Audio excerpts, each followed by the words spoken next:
Huella de carbono. ¿Qué es eso? ISO 14064. Estimación de huella de carbono.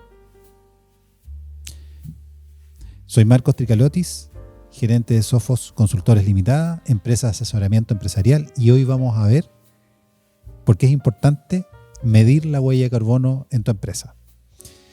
Bienvenido a este podcast de innovación, sostenibilidad y temas de calidad. Como les decía en la introducción, hoy en día estamos con una necesidad que es parte de muchas organizaciones y que es la medición de huella de carbono, ¿ya? Y de la cual existen, para poder medirla, diferentes metodologías. Una de ellas es a través de la norma ISO 14064, de la cual existen 3 normas primas o hermanas, depende cómo le queramos llamar, parte 1, parte 2 y parte 3, y en la cual se han establecido diversas metodologías, ¿cierto?, para medir la huella de carbono. ¿Por qué es importante medir la huella de carbono? Haciendo un antecedente histórico, ya en el año 1997, ya en el siglo pasado ya, surge la necesidad ante verificarse por diversos informes desde que se empezó a medir la concentración de carbono en la atmósfera, de CO2 en realidad, que este venía aumentando de manera exponencial, ¿ya? Sobre todo en los últimos ya 250 años, partiendo con la revolución industrial. Han habido por lo menos 4 revoluciones industriales, se dice que vamos a la quinta, ¿cierto? Porque vamos a una revolución de inteligencia artificial, que sería la quinta, pero ya con la primera y sobre todo con la segunda, donde se introduce el carbón y el petróleo, a mansalva podríamos decir, ¿ya? Se empiezan a aumentar dramáticamente, ¿cierto?, las concentraciones en partes por millón, que es la manera que se mide, ¿cierto?, las concentraciones de CO2 en la atmósfera y además de otros gases de efecto invernadero. Entonces, si bien este podcast, ¿cierto?, no es para ponernos a discutir si esto es causado en el fondo por el hombre o esto es natural, pero sí lo que sabemos es que hay un aumento de las emisiones de CO2 en la atmósfera. En otro podcast vamos a hablar de, obviamente, yo soy de la idea de esto es causado por el hombre, y hay varias formas como lo podemos probar. Una de ellas a través de analizar las concentraciones de oxígeno en los hielos antárticos, por ejemplo, pero no me voy a detener en eso. Pero lo importante es que el gas CO2 sí causa pequeños aumentos en la concentración, sí causan efectos dramáticos en el clima, y además pueden traer aparejados la liberación de otros gases de efecto invernadero, como lo son el metano, el CH4, ¿ya? Que tiene 20 a 25 veces la actividad de calentamiento global en la atmósfera que la que tiene el mismo CO2. Y así hay refrigerantes industriales como los hidrofluorocarbonos, ¿cierto?, que algunos tienen entre 14.000 a 35.000 veces la actividad de potente inductor del calentamiento global en comparación con el carbono.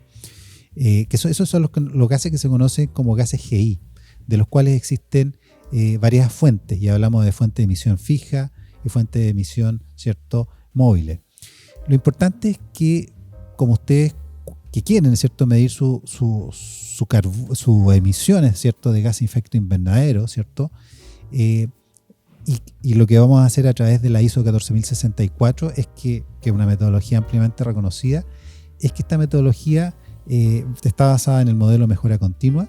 Les voy a hacer solamente un resumen. En primer lugar, lo importante es establecer la metodología de medición de huella de carbono. Establece en el primer paso esta norma.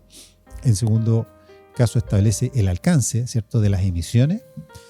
En tercer lugar, me establece, ¿cierto?, que yo deba recolectar los datos. En cuarto lugar, realizar la estimación de la huella de carbono y determinar los factores de emisión por sustancia, ¿cierto?, por combustible, ¿cierto?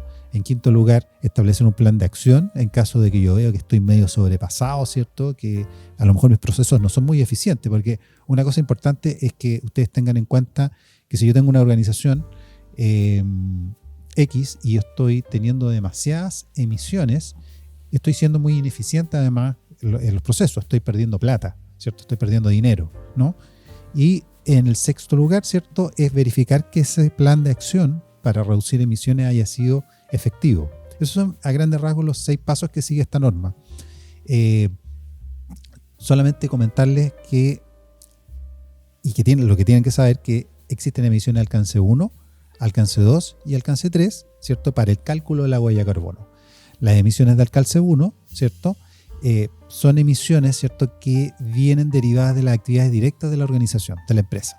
Por ejemplo, la quema de combustibles fósiles, una caldera de combustión, los grupos de electrógeno, ¿cierto?, que yo uso, ¿cierto?, en algún lugar en unidades que son remotas o aisladas en el mar, ¿cierto?, en una mina, ¿cierto?, a 4.000 metros de altura, ¿cierto? Van a ser emisiones de carácter de alcance 1. Cuando ya tengo emisiones de alcance 2, estoy hablando de emisiones indirectas que vienen, por ejemplo, a través de la cuenta de electricidad, que si bien yo no las genero, pero un tercero la genera, ¿cierto?, y la está emitiendo por mí. Y es por eso que generalmente estas compañías de electricidad ya tienen estimados además, ¿cierto?, cuántos son las kilogramos de CO2, ¿cierto? ¿Cómo se miden digamos, las emisiones? Se miden CO2, toneladas de CO2 equivalente, ¿cierto? Que es la manera de medir, ¿cierto?, y estimar esta huella de carbono. Y ellos vienen, por ejemplo, en tantas unidades de CO2 por de CO2 equivalente, kilogramos o toneladas, ¿cierto?, por kilowatt o megawatt hora por unidad de tiempo, ya que es un concepto súper importante. Y en estas emisiones de alcance 2, por lo general, cuando ya vienen incorporados con una cantidad de fuente de energía renovable, se puede bajar esta huella, obviamente, y vienen con esos porcentajes de cuánto es lo que se compensa de emisiones.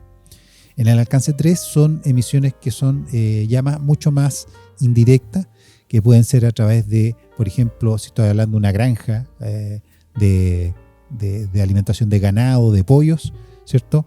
Estoy hablando de emisiones que vienen en el alimento incorporado, ¿ya? Después vamos a hablar más adelante de eso, ¿ya?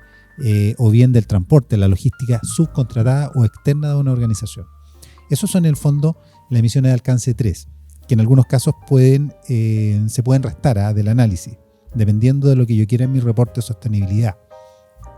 El tema importante en lo que es estimar huella de carbono es conocer también los factores de emisión que van a estar determinados, por ejemplo, por el tipo de sustancia, por el tipo de combustible, por ejemplo, la gasolina, el petróleo diésel, los distintos números, ¿cierto? Si son petróleos pesados, petróleos livianos, tienen obviamente un factor de emisión asociado, es decir, cuánto más o cuánto menos eso va a emitir, ¿ya? Y eso yo lo voy multiplicando, ese factor, por la cantidad de la sustancia, ¿cierto?, del combustible que yo tengo, ¿ya? Eso va a ser súper importante porque fundamentalmente me va a servir para determinar, por sobre todo las cosas, las emisiones de alcance 1.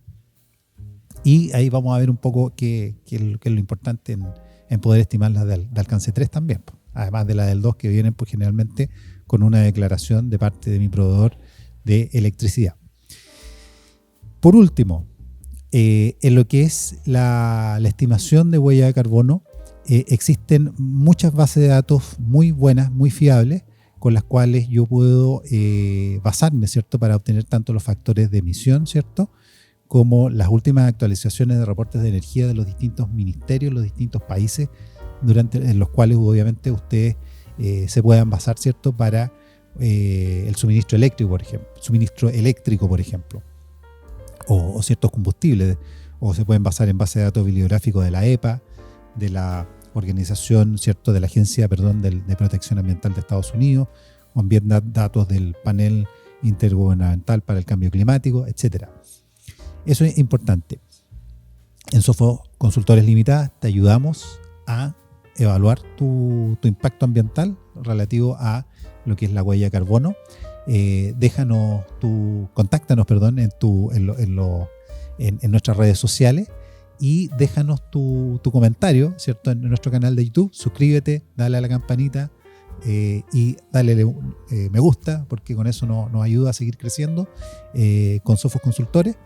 Y esperamos verte luego, agendar una reunión, tomarnos un café virtual o dependiendo como geográficamente donde estés, y nos gustaría seguir ayudándote. Muchas gracias.